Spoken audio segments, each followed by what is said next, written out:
Wouldn't it be great if there was a political party that had as one of the major elements of its platform to end the legal property status of animals, thus ending animal testing, slaughterhouses, and factory farms?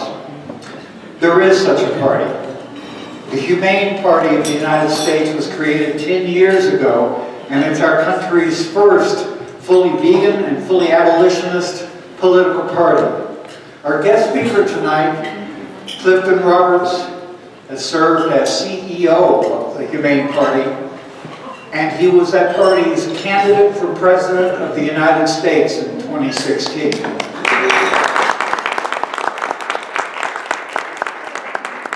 Mr. Roberts has been vegan for over 20 years, and he has over 2 decades of corporate organizational experience in industries ranging from healthcare to financial services.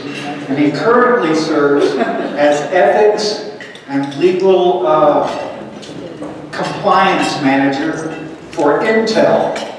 Please welcome Clifton Roberts.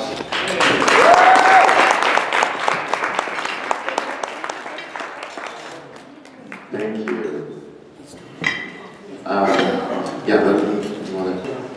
I'm double duty today. Let's see. All right. Well, thank you everybody for having me. I came out from California, and I hope you don't mind. I'm not going to stand behind this. This is such a great audience. I want to be out here and interacting with you guys. Please stop me if you have any questions. I understand I have about 40 minutes. So I will go through this. I'm here to talk about veganism and this political party of ours. But first, I thought that I would start off the talk with a little bit about who is in front of you. So, humble beginnings from a mother who was born and raised in a small city called Jeju-do.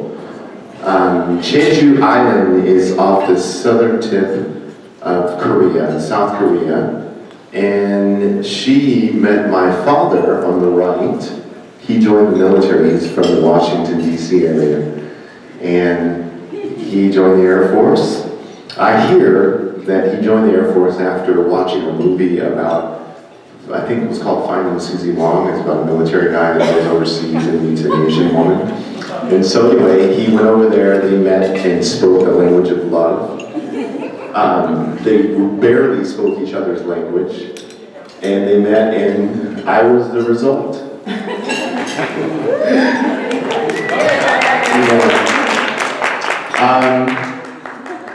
And then there's, so I'll tell you a little bit more about my dad. I have a very interesting story about my father that I actually shared with Greg on the way over here. Okay, so this is my family on the left. My entire family is vegan. This is us at Halloween, thank you. So this is us at Halloween right here. This is Liam, this is him now, but this was him looking at us like, Mommy and Daddy, what are you doing to me? Kendall, we lost last year, and as a result of her loss, we bought a ranch dedicated to taking care of rescued horses and chickens. She just loved chickens, and we named the ranch after her, Infinity Farm. This is our 14-year-old who is vegan conceived. My wife, which is this one here, is 40 years old, vegan. Liam is vegan. My son, who is an actor, please watch out for his movie. He has 2 movies coming out, one called Boston Boys. He's starring in that film, and we actually paid him nicely. So he's an actual actor. He's not like but he is vegan. He made a decision at the age of 14 to go vegan. And then my daughter, you can tell she is this shirt just cracks me up. Horror movie. It's a pig and a chicken looking at a plate of eggs and bacon.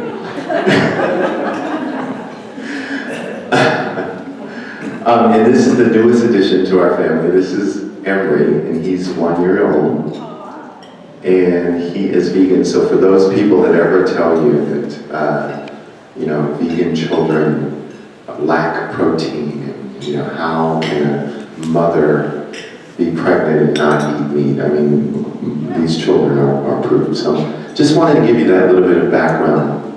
You know, going back real quick, I wanted to go back to my father. I lost my father in 2006. He had a 5-year battle with prostate cancer.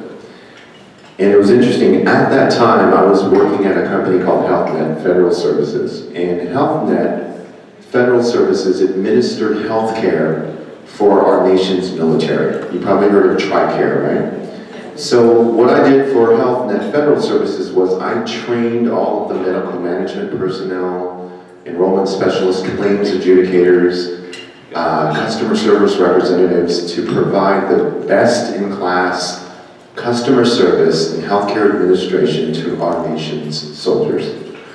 And so I learned a lot about our healthcare system.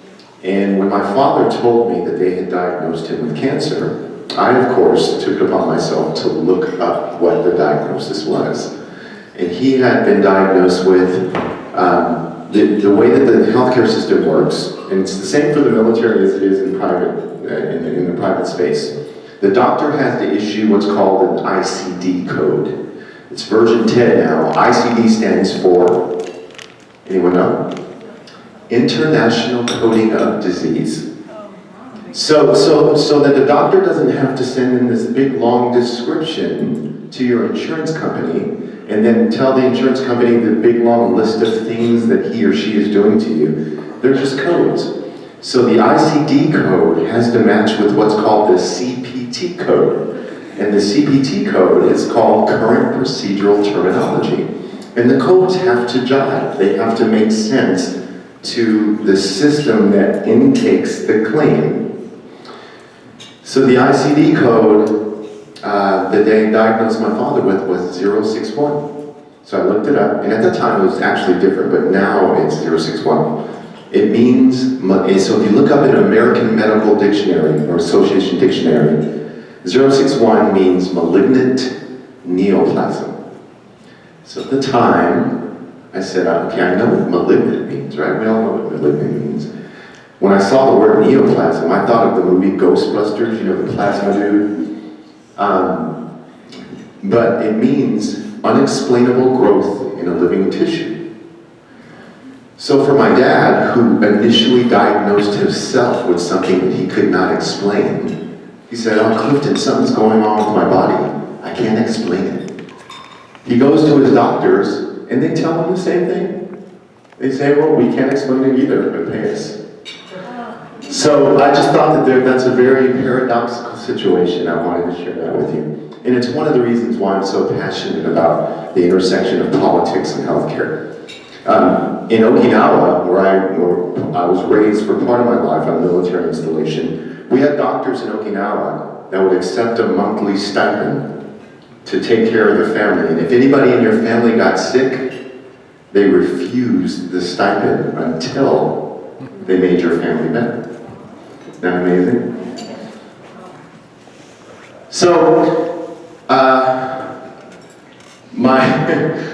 my mother and father divorced. They remained very good friends. She got remarried. And I just mentioned I lived in Okinawa. My father, right before my senior year, said, Clifton, I want you to go to Cal Berkeley. I live here in California now. He retired out of Travis Air Force Base and he wanted me to go to Cal Berkeley. And it was there that I had really, after the one experience I had when I was 5, when I asked my mother what bulgogi was made out of. Have you ever heard of bulgogi? Okay, bulgogi is a famous Korean dish. And it's basically beef, but it's very sweet and very popular in this country. And I watched her make kimchi and rice and tofu, and Koreans call it dubu. And then one day I got curious and I asked her, I said, Mommy, what is this made out of? And she told me it was made out of cow. And I just looked at her and I just could not believe that we were eating, because I had made friends with cows at 5 years old. So she, of course, said, you have to eat it. I didn't want to eat it. And when she wasn't looking, I'd chew the flavor out of the meat and then throw the dead flesh behind the curio cabinet, thinking in my 5-year-old brain that she would never find it. And of course, she did. But that was my very first thought of compassion that I can remember. And then I remember going to Cal Berkeley, my very first day of school. I graduated when I was 16, so my very first day of school, I was still only 17 years old. And I'm walking on campus and I see a bunch of Hare Krishnas. And I walk past them and they have a picture, a poster of a cow about to be slaughtered, but the face of the cow was a human.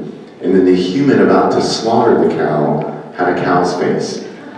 And that picture changed my life, and I just remember thinking, man, you know, that makes sense. But that was an impressionable time for me. After graduating, I went on, I was recruited by Payne Weber, which is now UBS. Then I worked for Nations Bank, and then I worked for Health Net Federal Services, and I went on to Intel. Greg mentioned that I work as Senior Manager of Ethics and Legal Compliance at Intel. I did, and I actually was promoted to Global Director of Cloud and Data Policy. And one of our biggest wins, and one of the things we've been able to influence through our work, is Intel teaming up with National Geographic Society and Leonardo DiCaprio Foundation to use Intel's artificial intelligence capabilities to protect animals from poachers. So I'm really proud of the work that I do with Intel. So that's my background. I've been doing that since, well, since I graduated. I'll be 52 this year. And on my 52nd birthday, it'll be 22 years that I've been a vegan.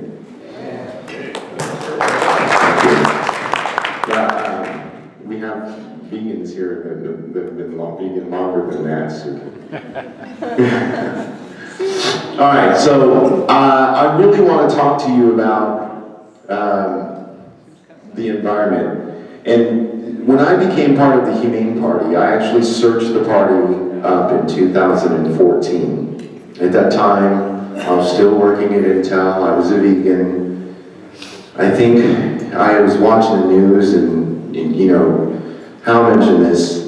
I saw that we were going to war. We were bombing somebody. And I just, I said, as far back as I can remember, I never really noticed a difference between when a Democratic president was in office and when a Republican president was in office. We're still at war, no matter who went into office. We still had violence within our country. We were still killing animals indiscriminately. We were still lying to our citizens about the source of our illnesses. And I had learned so much about illnesses that I had truly come to believe that our body's reaction to the things that we put into our body, the dead flesh and animal secretions, really had a lot to contribute to our mucus buildup. And over the years, the buildup of mucus is just really messing up our bodies, and it destroyed my father, and I watched him suffer. And so I Googled political party, vegan, animal rights, environmental rights, no war, no mass incarceration, balanced budget. And guess what? The only political party that popped up was the Humane Party. This was in 2014. I swear this actually happened. So I look and I said, oh my goodness, this is an actual party. So I go to the website. I immediately submit a volunteer application. And on the bottom of the form, it asks what my interests were. And I said, anything. Any help you need, I am fully aboard. No one even has to call me. You can send me a letter, and I will gladly volunteer for this political party. Someone called me back and said, we'd like for you to be our CEO, from the board of directors, because of my background. I said, absolutely.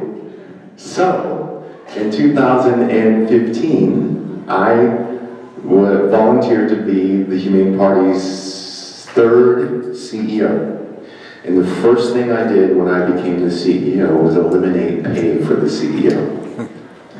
The reason I did that was because I was trying to encourage people to volunteer.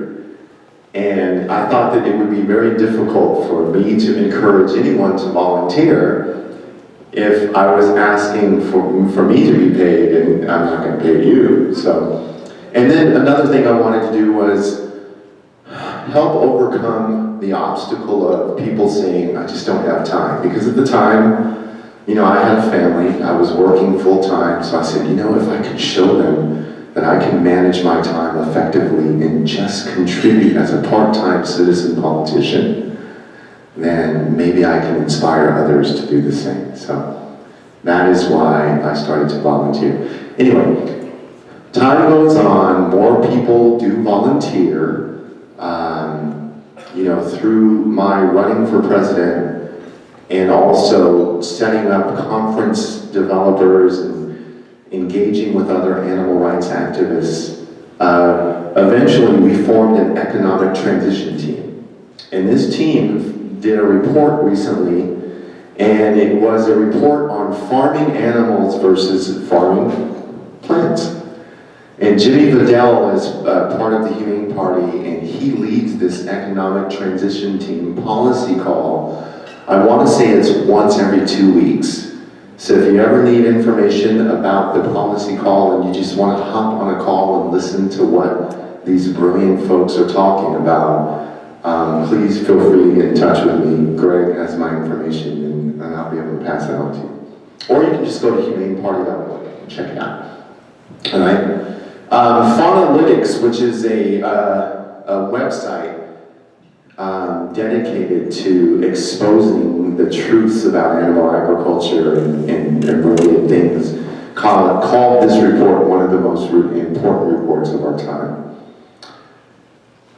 So here are the sources, right, that they drew the data for this report off of. So I just wanted you to know that it was the integrity of the sources and the source of the data that this transition team used for its environmental impact assessment and the comparison between animal farming and vegetable farming, I thought was very sound. You know, the USDA National Agriculture Statistics Services, as well as the Economic Research Services. And if you notice, that is a factory farm filled with our chicken friends in the back. And by the way, on my new ranch that I just bought dedicated to Kindle, we also have chickens that are just living free and just living, you know, not having to worry about somebody after him or her trying to chop her or his head off. And so I wanted to share with you some of the conclusions from the report. And the conclusions, I think, to this audience are going to be very obvious, right? I mean, in almost every single way, the vegan organic agriculture is far more sustainable, there's more output than any animal agriculture could ever do in terms of per acre. And it was interesting because when I ran for president in 2016, you know that saying, you don't know what you don't know? Well, I had never, because I was so frustrated, it's not like I ever watched Fox News at the time, and I was at a conference and someone called my cell phone, and it's this guy, and he says, is this Clifton Roberts? And I said, yes it is. And he said, my name is such and such, and I'm a producer with the Alan Combs show.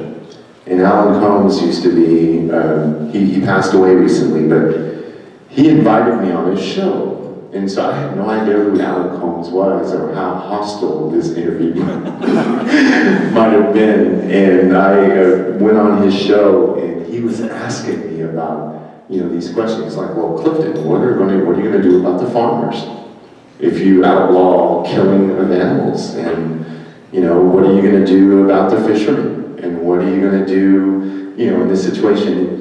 And the reason why I love this economic transition team is it really helps us to prepare reports for those very questions. And, you know, whether it's turning slaughterhouses into sanctuaries or things like that. I mean, there's a lot of things that these type of reports that this economic transition team will do. So here's some more conclusions. I'm not going to go into all of them, but I'm going to give Greg the deck, the PowerPoint presentation, in case you guys ever want to use some of the data that is here. I mean, conclusion after conclusion after conclusion, we find that the benefits of farming vegan far outweighs the benefits of animal agriculture. Not only that, oftentimes when we talk about veganism and its impact on the environment, we often are preaching to the choir. Don't you get that sense? I think in sometimes when you're personally advocating for veganism, or when you're personally advocating for the rights of animals, you're doing it in a personal capacity. But how often is it that organizations that used to be hostile to our cause actually is opening up their minds and their views and their positions about animal agriculture and its effect on the climate and its effect on the environment. And so we see here, this is CB, I didn't add to that, produces more greenhouse gases than driving cars, trucks, boats, every automobile industry that you can think of combined. That's how bad the situation is.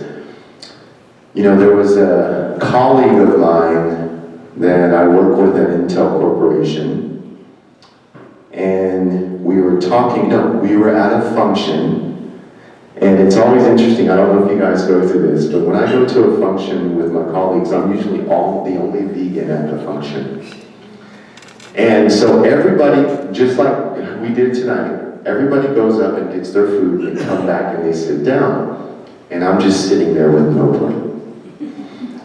Then someone comes in, nice fancy white jacket and black slacks, and he uncovers my plate. And the others at the table look and say, what in the world are you? I'm vegan, And then they say, what is that? And I'm, telling them. And so we end up always having a conversation. And even though they admittedly say, oh my God, that looks delicious. Yeah, try some here. This one guy said, I just couldn't do it. Well, what can't you do? I couldn't, I admire you for doing it, but I just couldn't go vegan, man. I just can't do it. I'm like, well, let me ask you a question. When your children or your great-grandchildren have to travel into space because we are destroying this planet, this was a real conversation I had. What kind of advice would you give me? He kind of looked at me odd. He said, what do you mean travel in space? I said, I'm not talking about you or maybe even your grandchildren or your great-grandchildren. Because at this pace, the way we're treating this planet, the way we're treating the most innocent representatives of nature, which are animals. Animal, by the way, means spirit, the root word. You guys knew that, right? The root word of animal means spirit, breath, Latin. When your children do have to go into space, when I say your children, whether it's your great-grandchildren, great-great-grandchildren, everyone that's a descendant of you, would you advise them to take a few cows, and some pigs, and some chickens, and some eggs, and hope it'll last? or would you advise them to take some seeds and make some plants and eat and repeat? And he looked at me and he understood what I was saying. But anyway, so yeah, I wanted to bring up this slide because it's important to understand the impact that every single one of you today that have invited me out, or if you are considering being a vegan, that you are having on this environment. And we are at a tipping point. Now, here it is. Did you ever think that we would have a vegan meat company that would, in terms of valuation, be more valuable in in terms of total market capitalization than Tyson Foods, Beyond Meat, right? You heard about this recent IPO? I mean, I never thought that I would see that in my lifetime, and here it is. In our lifetime, we have a vegan meat company that is helping to change the world. So, you know, I would encourage you to continue to preach beyond the choir.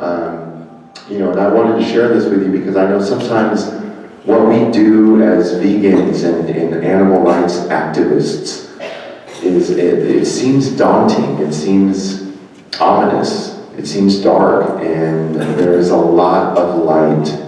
And I just look at my children, you know, I know I kind of started over again with these recent they're 2 and 1 year old, but how awesome is it that they are going to experience their life never having ingested a murdered animal?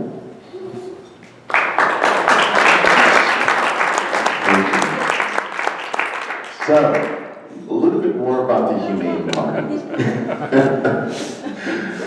The Humane Party is the country's very first political party dedicated to the rights of all animals, not just the humankind.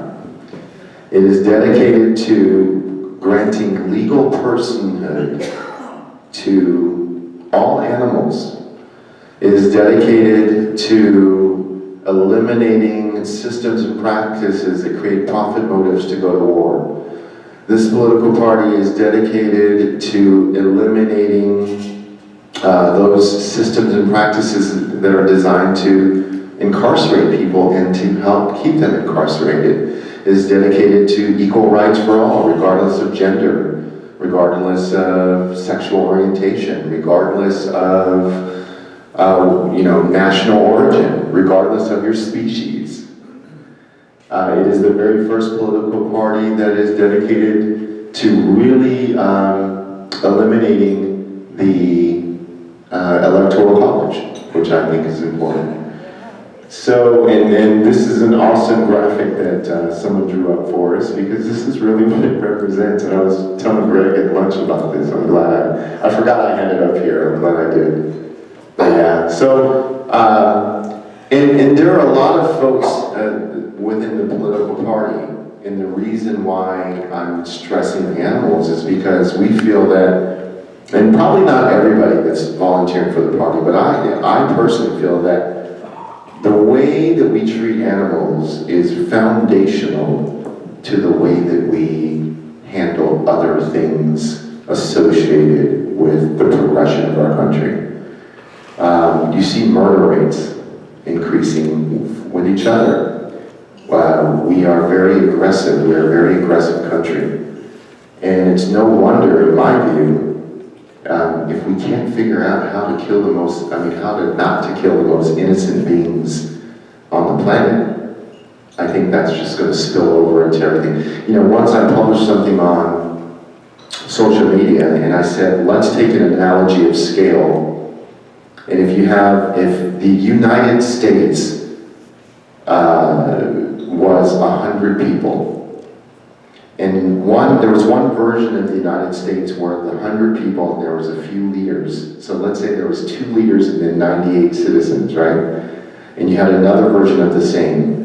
Here, the 2 leaders taught the other 98 to eat sustainably and eat vegan. And then here, you had people just killing everything they saw. Oh, what's that? A dog? Let's kill it. Eat it. And just rip it open. Do you know, I always think if I was to go out and just grab a pig, take it down my street, hang it upside down and just start stabbing it and killing it, and it made all this noise, my neighbors would call me to think that I'm crazy. So that analogy of scale, what country of 100 do you think would have better relationships with its neighboring countries? You know, and I love to use that analogy, and I think that's why this political party appealed to me so much, is because we look at the root cause and foundational causal effects. So people always say to me, Clifton, how are we going to do this?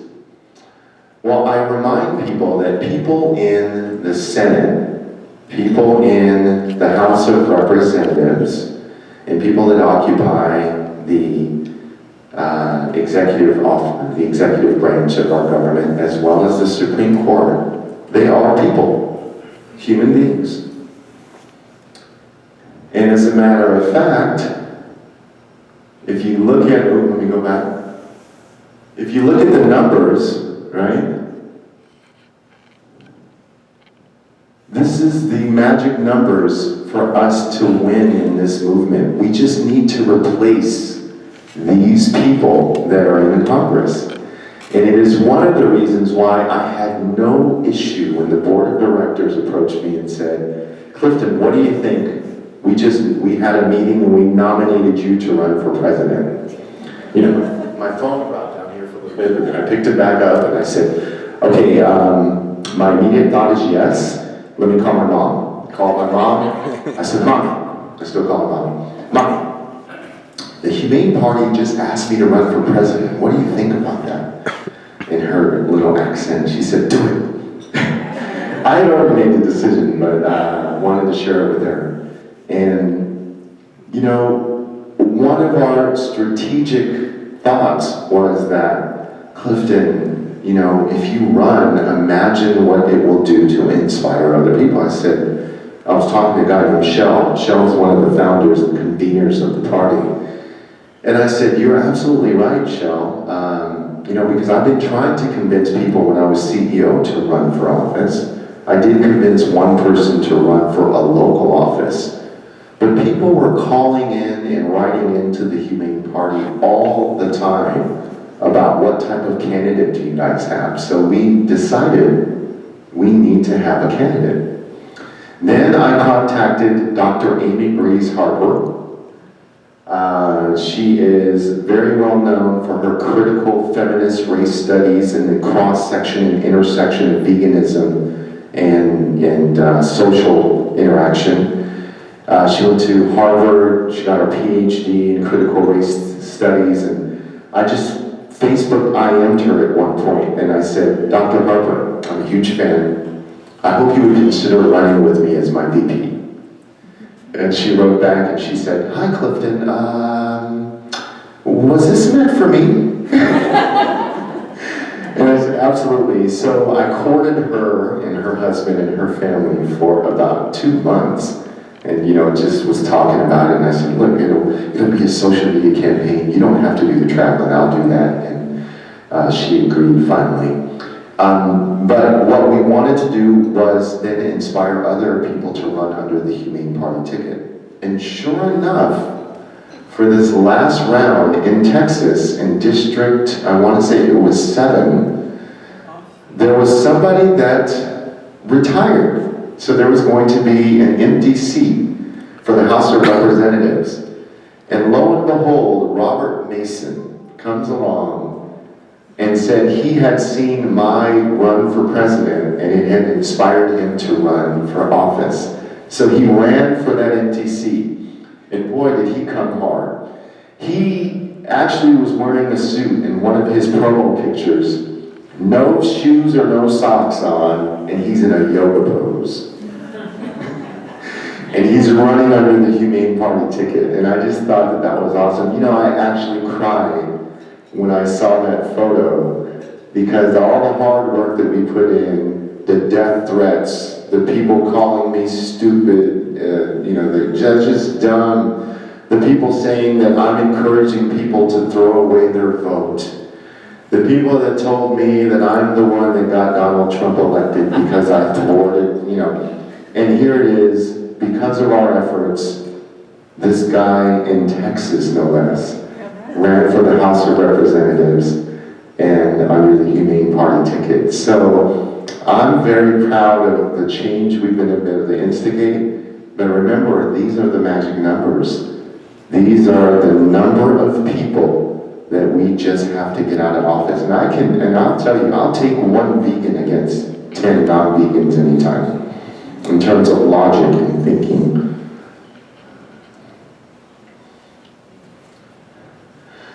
So, this fellow right here, you know, one of the things I did when I ran for president in preparing, I did this speech that I released, the presidential nomination acceptance speech, and I watched previous presidents and went out and I just thought it was fascinating.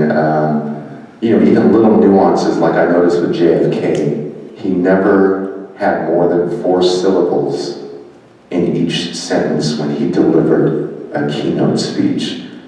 You know, even his speech about peace or going to the moon.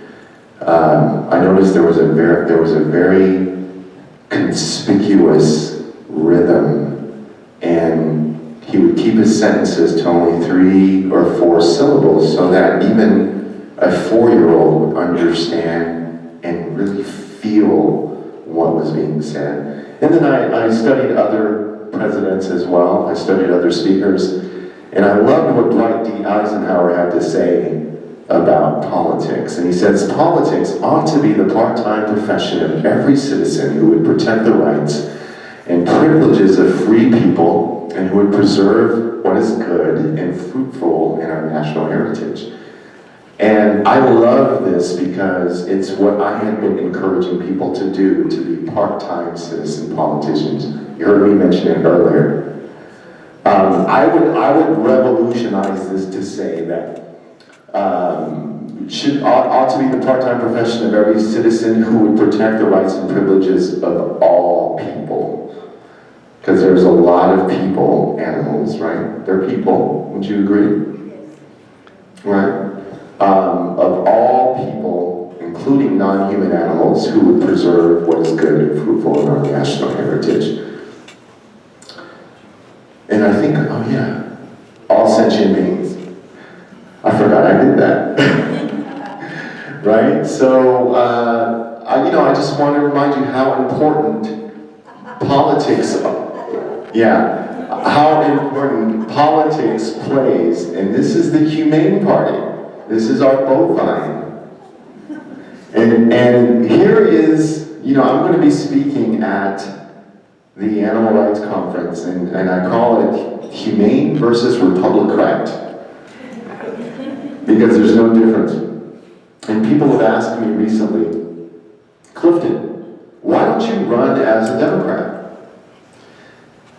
And while I know that I would get a lot more exposure, one of the things that I've come to realize being involved with politics is that when you become a candidate of a political party, you are that party's gladiator. Right? Would it be okay if I use that analogy? Right? You are that party's gladiator. You are fighting for that party's platform. You are that party's champion. So, folks like Cory Booker, who is a vegan, Kucinich ran for president, right? He was a vegan. I fed him. You fed him? Yeah, he's a great, I love watching him speak. He's so articulate and he's so intelligent. But unfortunately, they were encumbered by the platform of their party. And one of the ways that I've been able to really make people realize how encumbersome being a candidate of the Democrats or the Republicans is through technology. And technology, I'll give you an example of what I mean by that. If you were to go to republicans.org, how many people in this room know what Control F means? Oh my, wait, okay, there's a young person back here, I think, that wants to answer. Can you stand up, young man? It's Control F is to flag something on the page. You just... On the computer screen? Yeah. Did everyone hear that? Okay. Hold on, I'm gonna let him explain this. I know what it means, but some obvious interaction here. So when you do Control F on any web page, it brings up a little find tool, and you type in whatever you want in there, and it'll pull up So if you type in the word vegan, it'll pull up all the times that the word vegan is throughout that web page, and you can just hit the next button, and it'll take you right to the different vegan spots. Thank you. Let's give Thomas a hand. Thank you, Thomas. I appreciate it. All right, so let me tell you why I am talking about Control F when it comes to Humane Party. So if you go to Republicans.org and try this on your own when you get home, don't take my word for it. Open up your computer, open up Internet Explorer, Chrome, whatever the newest browser is, right? Go to Republicans.org, open up another tab, Democrats.org, open up HumaneParty.org. Do a control find on Republicans.org. Type in the word animal. Guess how many instances of the word animal will appear in the search results under Republicans.org? Just take a stab. Zero. You guys are right. Guess how many under Democrats.org? How many occurrences of the word animal? This is Cory Booker's party. Cory Booker's a vegan. This is Dennis Kuzinich's party. He was a vegan. Adam Schiff too. Yes, Adam Schiff. How many occurrences? I heard 5. Zero. Zero. You had a hope. Yeah. Now, that's not to say that if, let's say Cory Booker won, that's not to say that he wouldn't be able to exert his influence, but he'd have to do it representing and being a champion and a gladiator for a political party's platform that does not even care to mention the word animal. Not once. Think about that. The HumaneParty.org. If you did a Thomas Control F, guess how many instances of the word animal appears on HumaneParty.org? 700. Okay, I love it. I love that. But 38. 38 times. 38 references to the word animal on HumaneParty.org. So that's why even next election or the election after that, or even through disagreements with other people in the political party, it's the same way that we disagree with each other. We have to be adults about it, right? And I'm never going to leave the party because I've found a party that truly represents my values. And I don't mind, part of being a gladiator is being insulted, right? Part of being a gladiator, we go through it as vegans. Right? Men say that, how many times as a man have someone come up to us and said, oh, you're eating like a bird. And then I say, thank you. I think birds are awesome. So please, though, just keep that in mind. And I'm not here to ask for your vote. I am here, though, to encourage you not to let anyone disrespect your right to vote. And it always amazes me when people come to you or anyone and say, you wasted your vote. Well, you wouldn't even know what I voted for or who I voted for had I not told you. I just told you just to be courteous. But what if I never told you? Your vote is your hair, is your genes, it's yours. I just happened to tell you I combed my hair this morning. You would never know. I just happened to tell you I voted for so-and-so. Right? So it's important that you guys realize who you really are voting for. You're voting for the champion. If you do vote Democrat or Republican, I just want you to keep that in mind. And it's just, I was reminded watching Finding Nemo with my kids. There's a group of fish that Nemo's dad talks to with, who was that? Ellen DeGeneres. What's her name? Yeah, Ellen DeGeneres. Yeah, Dory. Dory. You remember Dory was talking to the group of fish? They move like one. Well, it's so interesting because vegans, when it comes to animal rights, we move like one. When it comes to our diet, we move like one. But when it comes to voting humane, we split up. And I know that right now it doesn't seem like a viable party, but remember, the Republican Party started off as an idea, and it took them 120 years to execute to its strategy until finally Abraham Lincoln won. 120 years. This party is only 10 years old.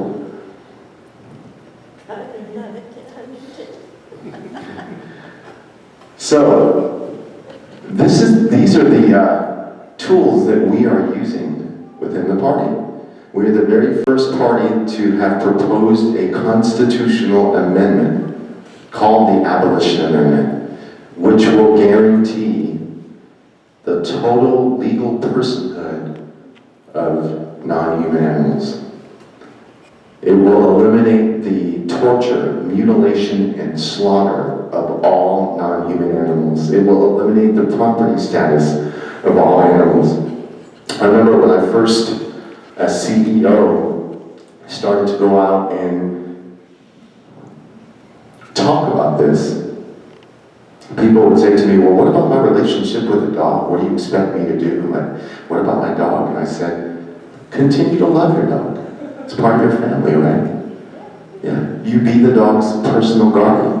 You don't own the dog. I think the dog thinks more that they own you, right? Right? Don't you guys get that feeling for those of you who have dogs and cats? Like, yeah, we are more their property than vice versa. But these are things that we've done. We've introduced other constitutional amendments, proposed constitutional amendments, like the Democracy for America Amendment, which proposes to eliminate the Electoral College. Right? So that's what we're talking about. Now, remember, and always think, even when you think of the Constitution, I am a constitutionalist at heart, because I really believe in the vision of our forefathers. Even when you think of the preamble, we the people, we used to think of people as just us, right? And remember, there was a time when the U.S. didn't even consider people with my color as people.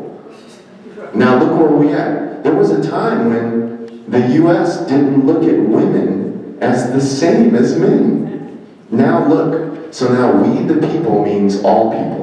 In order to form a more perfect union, right? Establish justice, ensure domestic tranquility, provide for the common defense, promote general welfare, and secure the blessings of liberty to ourselves and our posterity, to ordain and establish this Constitution of the United States of America. We can only do that if we eliminate this killing. And then we'll be able to fix every other problem we have. So my call to action, please, rethink how you're looking at your candidates here in the House of Representatives, your senators. Ask them to do a Control F. Say, you know what, Senator? I just learned Control F. Can you pull up your platform and tell me how many times you mentioned the word environment? Or how many times you mentioned the word animal? And watch them blush right in front of your face. Spend time to really get to know them. I think oftentimes because it's politics, we take things for granted. And remember, you can run for office too. I don't know if any of you had aspirations to do it, but this is really the strategy that I anticipate will allow us to truly put laws in place at the national level to protect, I call them representatives of nature. We need laws in place because we have been speaking with our hearts.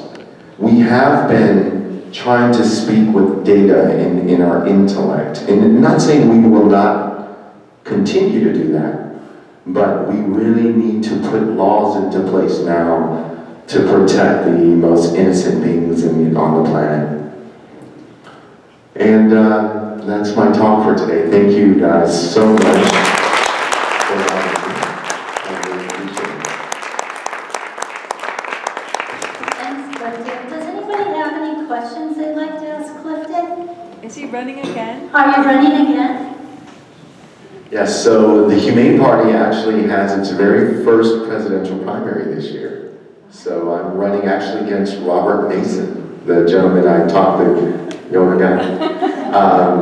And incredible, and you know, if he was to win the nomination, I already told him I would be proud to run as his vice president. Any other questions? Anybody ready to run for office? All right, well, if we don't have any other questions, I'd just like to remind you to fill out your survey on the event tonight. That's a little card on your table here. We'd like to get some feedback from you. Also, leave your name tags on the table. If you'd like to join as a member, we have the membership form still available, and we have some very highly discounted books for sale over here on the site and lots of free literature. So I hope everybody will take a few minutes and think about what we learned tonight and have very safe travels home, and we hope to see you at one of our future events. Thanks for coming to our spring dinner. Thanks, Clifton.